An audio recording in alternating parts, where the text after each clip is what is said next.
you, peoples, to episode 7 of Half Blind Reviews. Not 6? Not 7. Are you sure?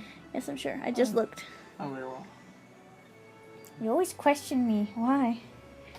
Because he who asks questions is an idiot. Someone important, I remember. Maybe you should ask.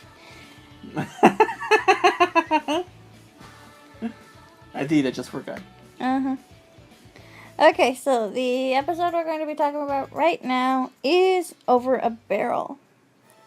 The main six and Spike separate and are caught in a dispute between a western town's settler ponies and native buffalo herd.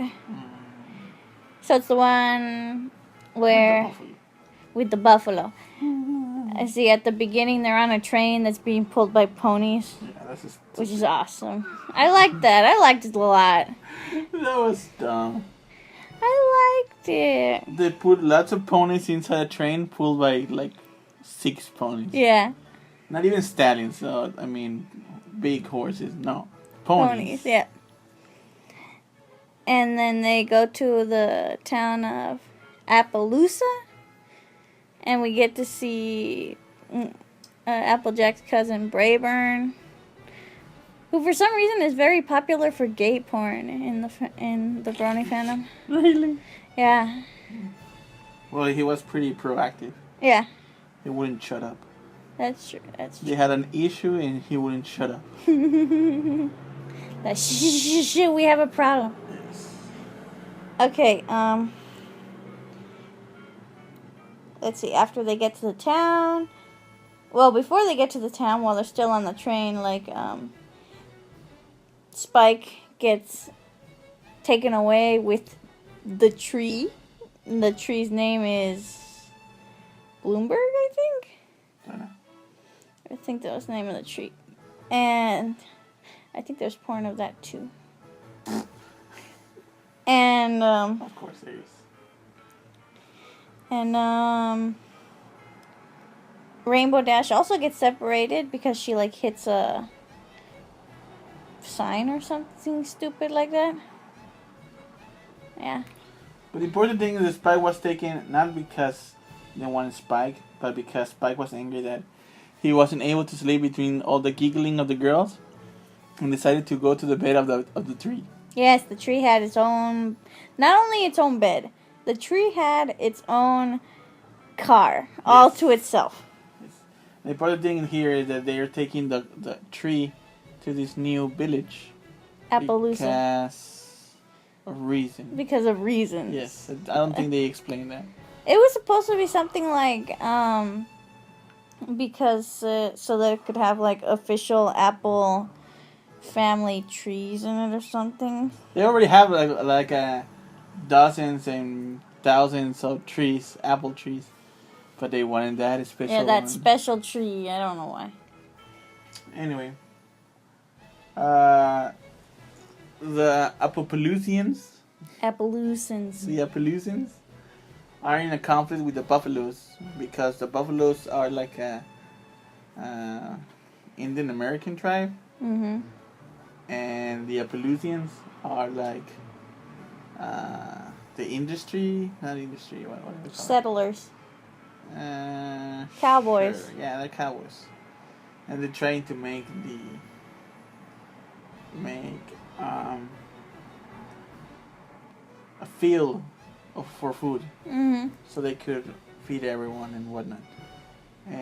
But the planting of those trees is affecting the traditional rituals of the buffaloes. Their traditional stampeding grounds. Whatever. That's what it was. It's still a tradition.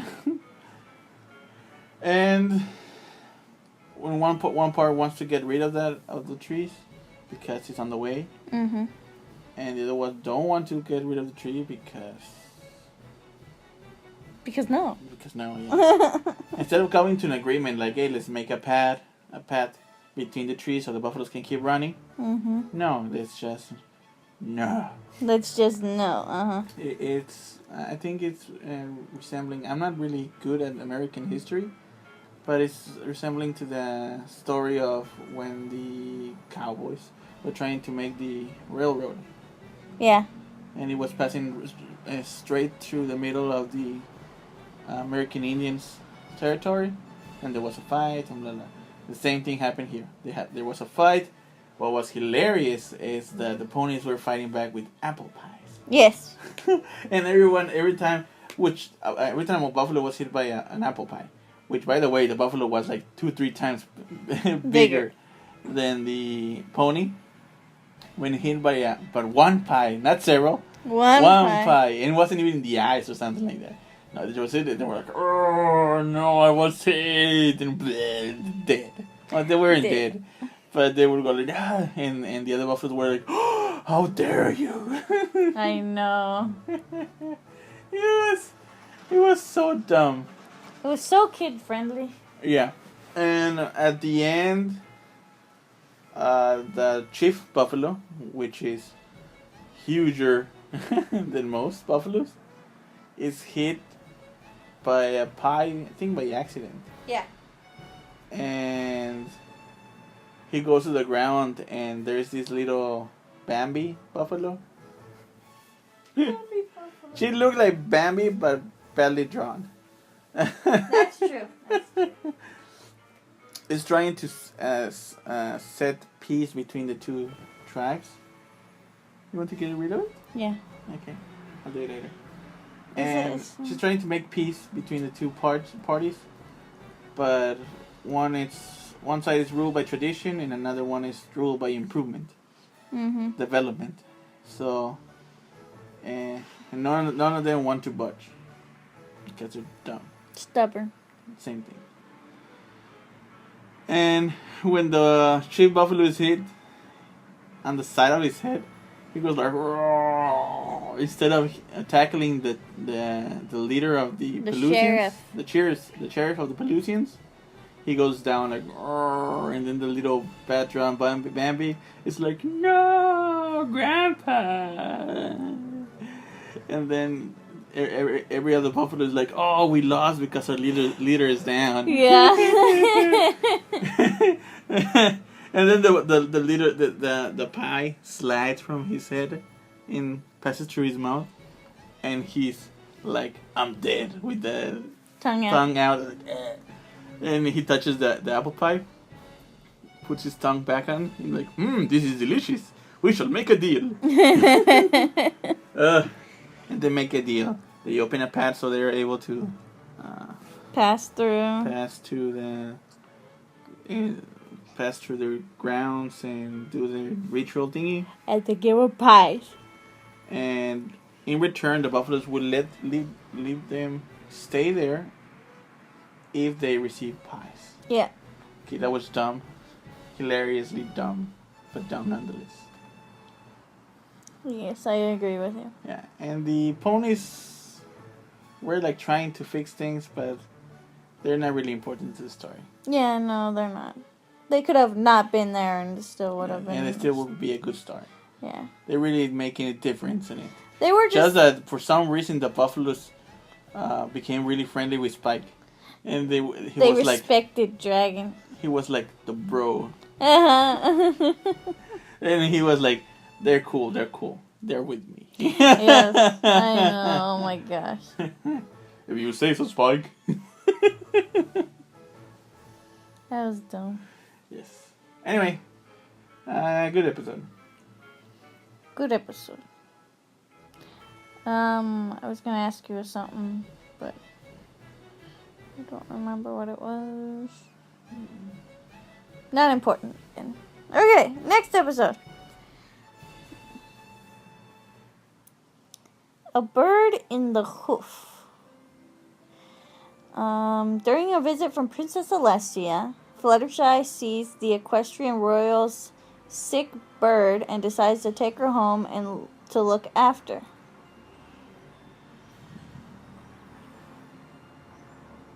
Hey. I heard you. I thought you were going to say something else. What else am I going to say? It's, I guess I kind of... Nah, you only say that they show the bird. Didn't say that Fluttershy steals the bird. Yeah, she steals the bird. Okay, she steals the bird. The bird is sickly, has little feathers, And his neck always is always bent. Her neck. Is that her? It's a her. Okay. Her name is Philomena. Philomena. Well, first of all, this was a dumb episode because it was obvious the Fluttershy didn't know what kind of bird it was. Yeah. Not only that, she tried methods to make her feel better that she had used with other types of animals. But you cannot treat every animal the same way because of reasons. Because of reasons. Yes. Because of biological and futuristic and stuff reasons. And she could actually killed. Yeah. Because she was giving him medicine, but she didn't know. First, she didn't know what the bird has. She was giving him medicine for something that helped another animal. Not even. I don't think it wasn't even a bird. I don't remember. And at the end, trying to fix everything, she went to the most powerful tool. Do you know which one is it? Which one was it? It was masking tape. Ah, yes. Remember? She grabbed all the feathers that he had lost and put them with tape. Yep. Remember the saying, if it cannot be fixed with tape, you're not using enough tape. Yes. So she went with that, failed miserably. Then the royal guards were trying to find the bird. Twilight knew she had the bird. She didn't want. She thought that because she was like the top of the top, she was going to get super really mad that his bird was stolen, so he could be taken care of. It's like she's her closest student, but she knows nothing about it. Yeah, I know. And was thinking that she was going to be put into she's gonna be exiled. She was going to be exiled in a dungeon and then something else. Yeah. And then she added both things at the same time. Yeah. One was being exiled and the other one was put in a dungeon. And the other one was you're going to be put in a dungeon into this land that you are going to be exiled to. I gotta see. Yes, and at the end, the Princess Celestia didn't do anything. It was like, oh, you silly goose. And apparently the bird wasn't really sick. He was faking. Yeah. And the bird's like, Princess Celestia is like, stop playing, you're freaking them out. And then it was a phoenix.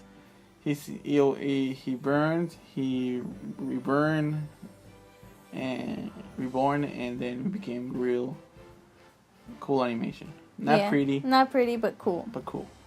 Like, ooh, nice. And everyone lived happily ever after. Except for Fluttershy and the Twilight, who now knows that she knows nothing about Celestia. Yep. She's dumb. Yep. Yeah, you would think. I mean, Twilight has been her student for a long time. Since the first rain boom. Yeah, and she doesn't know that Celestia would be like, oh, you silly goose. Be like, you silly goose. At least you got to see more or less a little bit of personality of Celestia. What did you think of Celestia in this episode? I don't. There's not really much you can say. Just that she has a really good taste in pets. And she has a good sense of humor. And don't you remember when they kept like pouring her tea? Like she would drink it, and then they'd pour her more tea, and then she would drink it, and then they would pour her more tea, and she pretended to drink it, and they poured more tea, and it overflowed, and she's just like, ah. I don't remember that part. It's at the beginning. I think it was in one of Pinkie Pie's party. It was at the very beginning when Celestia's like having breakfast. She's having like a party. Then for herself, but something came up. And she had to go. She had to go talk to the mayor about something. Yeah, that was funny. Like, I don't want any more. Stop giving me tea. But she couldn't say that. She was like, "Whoops! I'll drink it." Look, passing through the neck. Onto the shoulder. Yes. Like, it goes into her hair. Yeah. But because she's magical, she's like, and that's all. Yes. And that's it. That was about all the episode. Yeah, that's pretty much all of it. Let's do it short this time. Yeah. We're gonna cut short this time because usually the episodes have been going to like 30-40 minutes, and that's really, really long. Okay, so we're going to have to see. You guys only get 2 episodes this time, so enjoy that. See you guys next time.